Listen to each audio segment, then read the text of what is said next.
남자 헬렌 켈러, 또 한국의 헬렌 켈러라고 불리는 분이 계세요.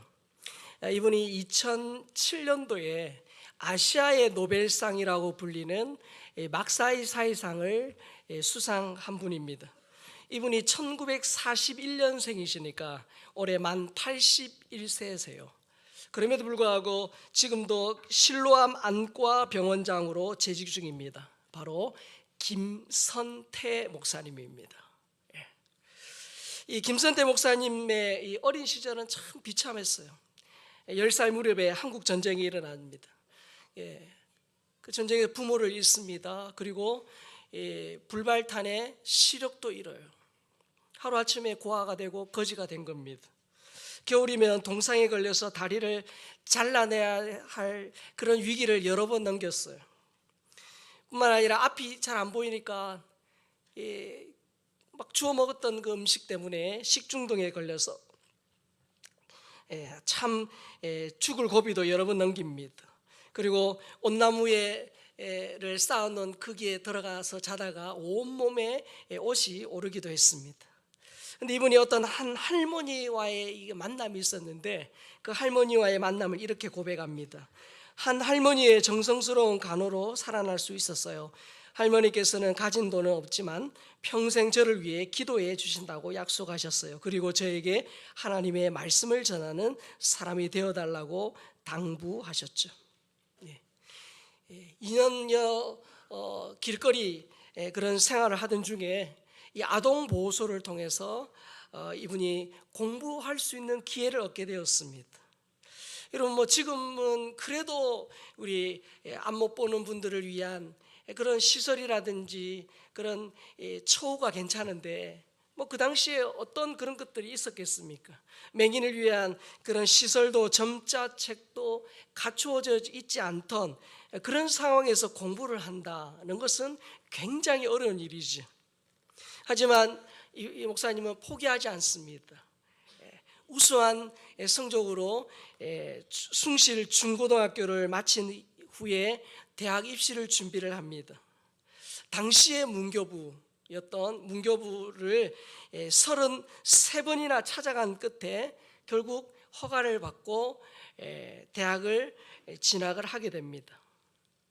여러분, 제가 짧게 얘기했지만 얼마나 어려웠겠습니까? 근데 이 목사님이 붙들고 있었던 성경 구절 하나가 있었는데, 할 수 있거든이 무슨 말이냐? 믿는 자에게는 능치 못할 일이 없느니라. 이 말씀 붙들고 정말 하나님 앞에 그의 인생을 맡겼다는 거예요. 가난합니다. 앞도 못 봅니다. 도와줄 사람이 없습니다. 그럼에도 불구하고 자신은 박사가 되야겠다라는 그런 희망을 굳게 잡죠. 믿음으로 가능성을 확신하고 기도하면서 최선을 다합니다. 그래서 결국 미국 매코믹 대학에서 목회학 박사학위를 받고요. 그리고 모교인 숭실대학교와 장로의 신학 대학교에서 명예 박사학위까지 총 3개의 그런 박사학위를 받습니다. 그래서 헬렌 켈러 이후에 장애인으로 처음으로 3개의 박사학위를 받는 그런 주인공이 되었다는 거예요. 이 목사님이 시각장애인이니까 자기와 같은 사람들을 돕는 일에 앞장섰습니다. 시각장애인을 위한 교회를 세우고 점자 성경 그리고 찬송가를 보급을 하죠. 장애가 있는 젊은이에게 장학금을 지급해서 지도자로 양성을 합니다. 그리고 1986년에는 서울의 실로암 안과 병원을 설립해서 경제적으로 어려운 그런 사람들에게 무료로 개안 수술을 해주고 있습니다. 이 목사님이 여러 권의 책을 썼는데 그 중에 땅을 읽고 하늘을 찾은 사람이라는 책에 이렇게 고백합니다. 자, 우리 같이 한번 읽어보겠습니다. 시작. 나는 세상적으로 불행하고 가난한 사람이었다. 어린 나이에 부모님을 여의었고 두 눈의 빛도 잃었으며 친구도 잃었다. 친척도 잃었고 건강도 잃었으며 희망도 재산도 잃었다. 평범한 사람들이 세상에 태어나서 갖게 되는 가장 기본적인 것들을 모두 잃은 것이다. 하지만 나는 이 모든 것을 잃었기 때문에 하늘을 찾을 수 있었다. 내가 모든 것을 이룬 후에 하늘을 구하는 사람이 되지 못했다면 나는 아직도 세상 천박한 곳에 빠져 헤매고 있을 것이다. 그러나 나는 이런 것들을 세마는 어리석은 삶을 살지 않기로 다짐했다. 대신 나는 하늘의 보화를 쌓아가는 기쁨을 누리는 사람으로 살기로 했다. 앞이 보이지 않는 그에게 때로는 눈이 되어주시고 손과 발이 되어주신 분이 있으세요. 그리고 어릴 적 부모님을 잃은 그에게 아버지가 되시고 때론 어머니가 되어주신 분이 하나님이시라는 거예요. 그 절망 속에 희망을 꿈꿀 수 있도록 바꾸어 주신 분이 그 바로 김선태 목사님이 믿는 하나님이라는 거예요. 자, 오늘 본문에도 보면 이 절망의 깊은 늪에서 신음하는 한 여인의 안타까운 사연이 나옵니다. 여러분들이 잘 알고 있는 그런 본문입니다. 자, 25절 26절 다시 한번 읽겠습니다. 12해를 혈루증으로 알아온 한 여자가 있어 많은 의사에게 많은 괴로움을 받았고 가진 것도 다 허비하였으되 아무 효험이 없고 도리어 더 중하였던 차에. 자, 여러분 12년 혈류병을 앓는 여인입니다. 여러분 1년 2개월만 병치료해도 굉장히 힘들어요. 근데 지금 12년째 혈루증, 뭐 감기처럼 뭐 일주일 지나고 약 먹으면 괜찮아지는 그 정도가 아닙니다. 이 혈루증은 피라는 단어와 흐르다라는 그런 단어가 결합되어져 만들어진 그런 말입니다. 원문에는 뭐라고 되어 있냐면 그녀는 피의 흐름 가운데 있었다. 그렇게 되어 있어요. 지속적으로 이 몸에서 피가 나오고 그리고 멈추지 않는 당시로서는 불치병입니다. 자, 이 혈루증을 앓는 여성들은 심한 빈혈로 고통을 받죠. 그리고 심해지면 노쇠 현상이 일어납니다. 그리고 조금만 움직여도 숨이 가빠오죠. 그리고 머리카락과 손톱이 빠지는 증세가 나타납니다. 자, 여러분 불치병에 걸렸다는 것은 정말 인생을 좀먹는 정말 고통 중에 고통이 아닐 수 없어요. 절망이에요. 자, 거기다가 이 여인, 여러분 그동안 조금만 용하다는 의사 그리고 병을 잘 고친다는 사람이 있으면 찾아가지 않았겠습니까? 정말 물에 빠진 사람이 지푸라기라도 잡는 심정으로 의사를 찾아갔을 것입니다. 그런데 여러분 당시의 병치료는 뭐 대부분 미신적이거나 주술 행위예요. 이 주술사들이 의사 행세를 하거나 진료나 치료를 했던 시대입니다. 그래서 혹시나 하는 마음에 뭐 있는 돈 없는 돈 긁어다가 갔겠죠. 그러나 역시나 결과는 똑같습니다. 아니 오히려 더 그 증세가 악화가 되죠. 자, 이제는 돈도 없습니다. 그래서 정말 내 병을 고칠 수 있는 의사가 있다 할지라도 이제 돈이 없어서 갈 수 없는 그런 상황이에요. 뿐만 아니에요. 여러분 김병에 효자 없다라는 말 아시잖아요. 12년입니다. 처음에는 가족들, 친척들이 안타까운 마음으로 돌봐줬겠죠. 그러나 여러분 1년, 5년, 10년이 지나면서 가족들도 아마 외면했을 것입니다. 알고 지내던 이웃들, 그들도 발길을 끊었어요. 결국 혼자만 남았습니다. 돈도 없습니다. 가족도 없습니다. 이웃도 다 떠나가 버린 거예요. 그 누구도 자신을 동정해 주지 않습니다. 뿐만 아니라 당시의 혈루증은 율법으로, 유대 사회는 율법이 움직여가는 사회였는데 이 율법에서 가족과 격리해야 되는 그런 삶을 살아야 합니다. 여자의 경우에는 위자료도 없이 남편과 이혼해야 합니다. 마을에 들어갈 수 없습니다. 사람들로부터 철저히 외면당한 죽음보다 더 고통스러운 나날을 보내고 있는 거예요. 자, 그런데 여러분 이 여자가 돈이나 가족이나 친척을 또 이웃을 잃은 것보다 더 고통스러운 게 뭐냐? 바로 자신은 하나님 앞에서 부정한 자라는 그런 사실입니다. 레위기 15장에 보면 몸에서 뭔가가 흘러나오는 그런 유출병을 앓고 있다. 그런 사람은 부정한 자예요. 그래서 몸에서 피나 진액 등이 흘러나오는 유출병에 걸리면 그가 앉았던 자리, 만졌던 물건 다 부정합니다. 그가 만약에 누운 상, 그가 만약에 질그릇을 만졌다 그러면 질그릇은 깨트려야 돼요. 나무 그릇을 만졌다 그러면 깨끗이 씻어야 합니다. 그가 만지는 모든 것은 다 부정해지는 거예요. 혈루증은 단지 육체적으로만 고통스러운 병이 아니에요. 내가 하나님 앞에 나아갈 수 없다는, 하나님 앞에서 부정한 자라는 것이 그 사실이 그 사람으로 하여금 더 큰 절망을 느끼게 하는 겁니다. 하나님에게도 버림받았기에 성전에 들어갈 수 없는 거예요. 만약에 낫지 않으면 평생 부정한 자라는 빨간 딱지가 붙어 있는 자입니다. 자, 그런데 이 죽음보다 더 고통스러운 절망 속에 살아가던 이 여인에게 예수님의 소식이 들린 거예요. 자, 근데 희한하게도 예수님의 소식을 들었을 때, 야, 그 예수님 앞에 가기만 하면, 그 예수님 만지기만 하면 치료될 것 같은 그런 희망이 생긴 겁니다. 자, 드디어 결전의 날이 온 거예요. 여러분, 그 사람들이 싸움 미는 인산인해의 그곳에 드디어 도착한 거예요. 사람들 사이를 비좁고 예수님께 한 발쭉 한 발쭉 다가가기 시작합니다. 최대한 얼굴을 숨기고 숨죽이며 접근하죠. 자, 그 여인이 가면서 부딪혔던 모든 사람들은 율법에 의하면 다 지금 부정한 사람이 된 거예요. 자, 그리고 드디어 예수님의 옷에 손을 댑니다. 야, 자, 그런데 여러분 본문에 보니까 놀라운 일이 벌어지죠. 29절입니다. 이에 그의 혈루 근원이 곧 마름에 병이 나은 줄을 몸에 깨달으니라. 자, 여러분, 이 여인이 예수님의 옷에 손을 딱 댔는데, 되고 나서 집에 가다가 아니면 열흘 뒤에 치료가 된 게 아니에요. 되는 순간에 어떻게 해요? 자신의 몸이 치료가 됐다는 걸 스스로 깨달은 거예요. 즉각적인 치료가 일어났다는 것입니다. 여러분, 12년 아니 평생 살면서 이날만을 그렇게 학수고대했던 바로 그 순간 병이 치료가 된 거예요.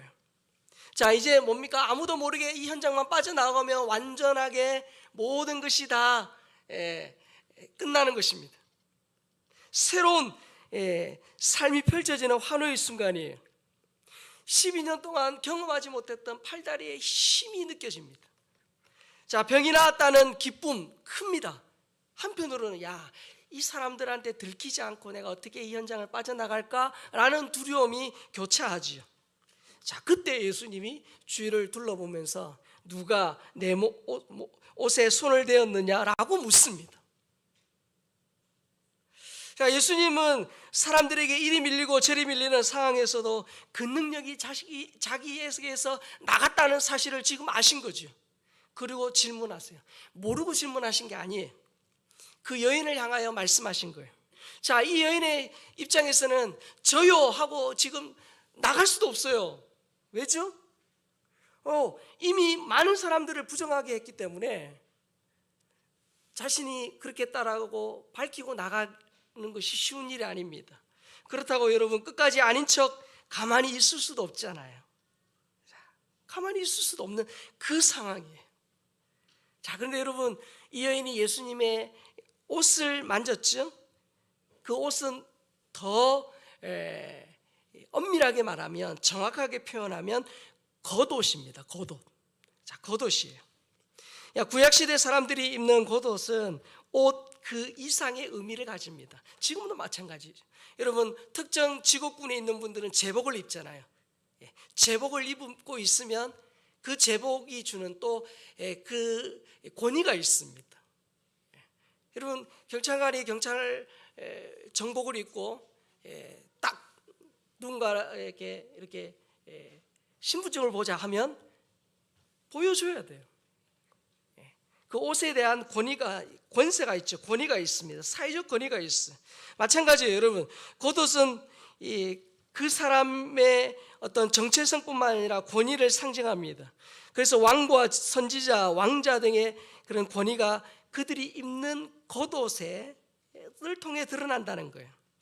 자, 그런데 구약시대 사람들이 입는 그 겉옷에는 권위가 주어진 이유가 있어요.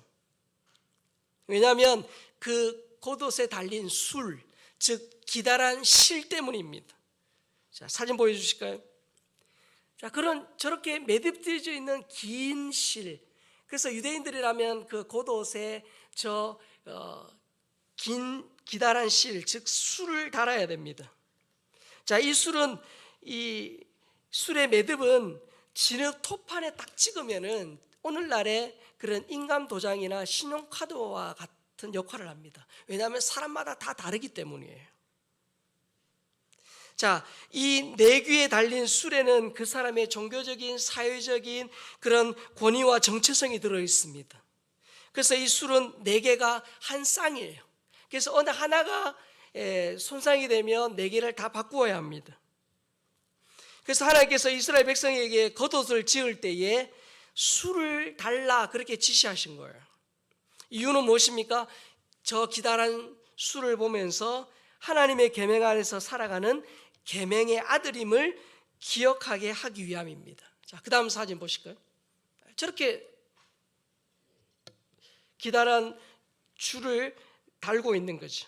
예수님 당시의 랍비 문헌에는 이런 표현이 있습니다.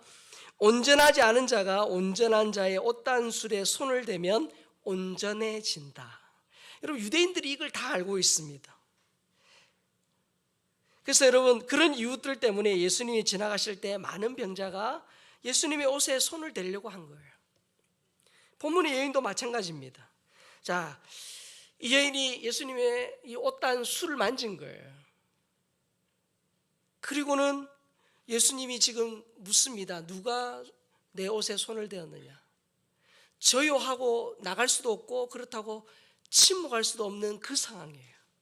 자, 그 상황에 결국 여인이 오늘 34절에 보니까 33절에 나옵니다. 33절 읽습니다. 시작.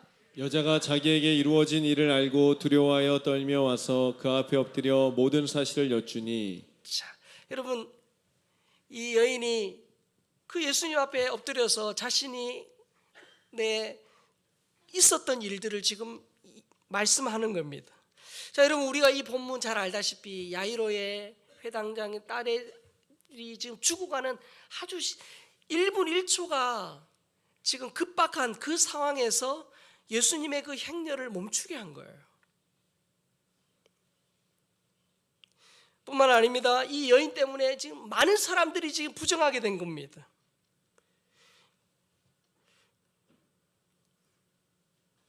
이 여인 때문에 부정해진 사람이 금방이라도 돌을 들어서 어떻게 해요? 던질 그런 기세입니다. 자, 여인은 두려워 떨며 자신에게 일어난 모든 일들을 낱낱이 고합니다. 자, 그런데 여러분, 이 여인이 자신의 귀를 의심할 만한 그런 말을 듣게 되죠. 34절입니다. 시작. 예수께서 이르시되 딸아 내 믿음이 너를 구원하였으니 평안히 가라 내 병에서 놓여 건강할지어다. 자, 여러분, 지금 야이로의 회당장의 딸을 고치러 가는 그 긴박한 순간 시간을 지체했습니다. 그리고 수많은 사람들을 지금 부정하게 만들었어. 율법에 의하면 예수님의 옷을 만졌기 때문에 이 예수님조차도 부정해질 수밖에 없는 상황입니다. 자, 그런데 여러분, 이 상황에서 이 여인이 자신의 지금 정체를 밝혔어요. 금방이라도 돌에 맞아 죽을 수 있는 상황인데 이 상황에서 놀라운 일을 지금 놀라운 말을 예수님이 하시는 거예요. 여러분, 당시 랍비 문헌에는 남의 옷단수를 함부로 만지면 처벌이 됩니다. 여러분 생각해 보십시오. 여러분 개인의 어떤 물품을 누군가 훼손시켰다. 있을 수 없는 일이잖아요. 마찬가지예요. 이 옷단수를 부정한 여인이 딱 만지면 부정해지기 때문에 있을 수 없는 일이에요. 자, 그런데 이 옷단수를 만지고도 처벌을 면할 수 있는 사람이 있습니다. 그게 바로 누구냐면 옷단술 소유자의 자녀예요. 자녀는 언제라도 부모의 그 옷단수를 만질 수 있습니다. 그래도 처벌되지 않습니다. 여러분, 예수님께서 여인을 향하여 뭐라고 부르셨어요? 내 딸아 그러셨어. 여러분, 이 표현은 여기밖에 없어요. 내 딸아 그러신 거예요. 여러분, 이 내 딸아라는 말을 들었을 때 이 여인의 심정이 어땠겠어요?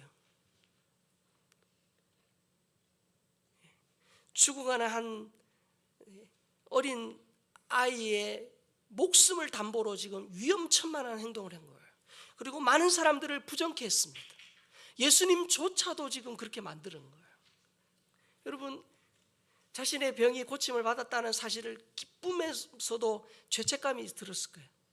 그리고 이 많은 사람들 앞에서 자신의 정체가 지금 탄로난 것에 대해서 얼마나 지금 이 또 두려움, 수치심이 느껴졌겠습니까? 근데 예수님이 그 상황을 잘 아시고 이 생명부지의 여인을 향하여 내 딸아 그렇게 말씀하신 거예요. 여러분, 이 말 들었을 때 하나님으로부터 버림받았다는 사실, 그리고 가족과 이웃으로부터 멸시천대받았던 그동안의 서름들, 그리고 하나님 앞에 나아갈 수 없는 그런 자신의 그런 안타까운 현실, 하나님과 사람과의 관계, 이 모든 것들을 어떻게 해요? 하나님이 회복시키고 계시는 거예요. 여인이 자신의 병이 고침을 받았다는 것도 정말 감격이지만 그것보다 그 예수님이 나를 향하여 네 딸아 그러시면서 하나님과의 관계, 사람과의 관계, 깨어지고 상처나고 망가졌던 모든 관계를 지금 다 회복시켜 주셨다는 그 사실 때문에 아마 이 여인은 감사의 눈물을 흘렸을 것입니다. 여러분, 구약성경에 보면 율법에는 부정의 공식이 있습니다. 부정의 공식. 자, 부정한 거 만나면 어떻게 되겠어요? 당연히 부정해지겠죠. 자, 그리고 부정한 것과 깨끗한 것, 정한 것이 접촉이 되면 어떻게 되죠? 율법에 의하면 부정해집니다. 자, 저렇다면 저 율법의 공식으로만 본다면 부정한 여인이 정한 예수님의 옷수를 만졌기 때문에 예수님 또한 부정해지는 게 율법입니다. 자, 그런데 여러분, 이 부정의 공식으로 보자면 부정한 혈루병 여인 때문에 정한 예수님이 부정해져야 되는데 본문에는 반대 현상이 나타났죠. 이 여인이 오히려 정해져 버렸어. 깨끗해져 버렸어. 여러분, 구약성경은 저 율법의 부정 공식을 기본으로 하고 있습니다. 기본 베이스로 깔고 있어요. 자, 그런데 딱 한 경우에는 정반대 현상이 일어나요. 율법에서는 부정한 것과 정한 것이 만나면 부정해지는데 저 공식이 정반대로 되는 경우가 있어요. 부정한 것조차도 다시 정해지는 그런 경우가 있는데요. 출애굽기 29장 37절 같이 읽겠습니다. 시작. 너는 이래 동안 제단을 위하여 속죄하여 거룩하게 하라. 그리하면 지극히 거룩한 제단이 되리니 제단에 접촉하는 모든 것이 거룩하리라. 자, 율법 아래에서는 정한 것이 부정한 것과 접촉하면 무조건 부정해집니다. 자, 그런데 딱 한 가지, 하나님께 제사를 드리는 제단은 예외입니다. 제단만은 모든 부정한 것이 그 제단에 딱 접촉하기만 하면 정해져 버려요. 깨끗해져 버려요. 이것이 부정의 공식이 깨어지는 유일한 예입니다. 자, 여러분, 부정의 공식이 깨지는 이유가 뭡니까? 그 제단에 뭐가 뿌려졌기 때문이에요? 어린 양의 피가 뿌려지기 때문이에요. 이 제단은 7일 동안 매일 수송아지 한 마리로 단을 속죄하는 속죄제를 드려요. 그래서 이 제단이 부정한 것들을 거룩하게 만들어 버리는 거예요. 예수님께 접촉한 혈루증 여인이 깨끗하게 된 이유가 뭡니까? 율법으로 보자면 부정한 여인이 예수님을 만졌기 때문에 예수님조차도 부정해지는 게 율법인데 오히려 반대가 됐죠? 그 여인이 정결해진 거예요. 왜 그렇습니까? 바로 예수님이 모든 것을 깨끗게 하시는 그 제단의 실체, 어린 양 보혈의 실체이기 때문이에요.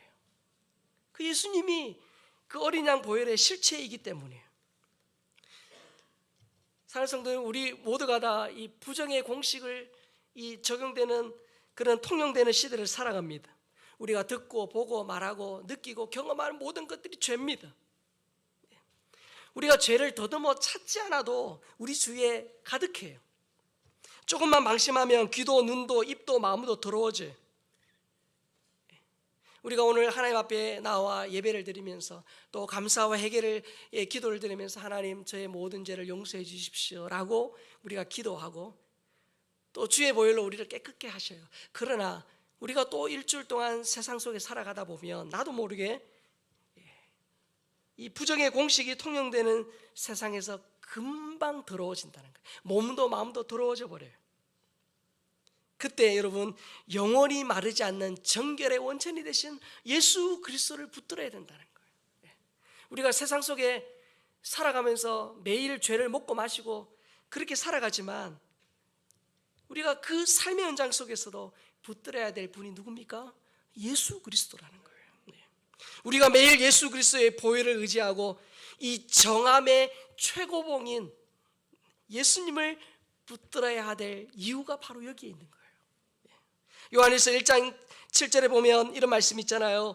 그가 빛 가운데 계신 것 같이 우리도 빛 가운데 행하면 우리가 서로 사귐이 있고 그 아들 예수의 피가 우리를 모든 죄에서 깨끗하게 하실 것이요. 아멘. 여러분 우리 인간에게 여러 가지 문제가 많이 있습니다. 경제적인 문제도 있고 건강의 문제도 있고 관계의 문제도 있고 문제가 많아요. 그러나 그 모든 문제의 근본을 따지고 가면 결국은 죄 문제입니다. 죄 문제. 근데 그 죄를 없이 하는 분이 누구십니까? 그 아들 예수의 피가 우리를 모든 죄에서 깨끗게 하신다는 거예요. 여러분 이 12년 혈루증 앓는 여인이 그 보혈의 실체가 되시고 정함의 이 정결의 원천이 되신 그 예수님을 딱 만나니까 그의 육신의 병 즉시로 치료될 뿐만 아니라 하나님과 사람과의 관계에서 왔던 모든 절망과 아픔과 문제가 눈 녹듯 사라지는 거예요. 어린 양 보혈의 실체가 되시는 예수님, 그 예수님과 접촉할 때만이 우리의 몸과 영혼이 정결해진다는 거예요. 그래서 우리가 어디에서 무엇을 하든지 간에 그 예수 그리스도를 어떻게 해요? 바라보고 담대히 나가는 거예요. 여러분 그 어떤 방법으로도 인간의 이 근본적인 죄 문제는 해결할 수 없습니다. 오직 예수 그리스도의 보혈만이 우리를 깨끗게 하심을 믿습니다. 오직 예수 그리스도의 보혈만이 죄인을 용서해 주시는 거예요. 그 예수 그리스도의 그 십자가의 은혜, 그 은혜로 하나님이 용서하지 못할 죄인은 없다는 거예요. 예수 그리스도 안에 들어올 때만이 인간의 그 절망이 변하여 어떻게 해요? 희망이 되는 거예요. 희망이 되는 거예요. 어떤 고난과 역경이 있다 할지라도 이 정결의 원천이 되신 예수 그리스도, 그 예수 그리스도를 붙들고 믿음으로 승리해야 된다는 거예요.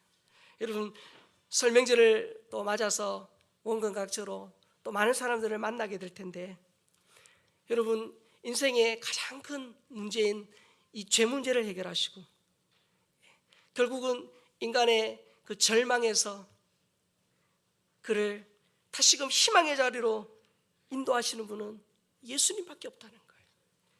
우리가 명절을 맞아서 많은 분들을 만날 때 그들의 겉모습만 보는 게 아니라 그들의 심령 속에 정말 예수님이 있는지, 그리고 그 절망을 희망으로 바꾸시는 그 예수님 안에 거하고 있는지, 그것을 보고 또 그것을 전해주는 그런 시간이 되었으면 좋겠습니다.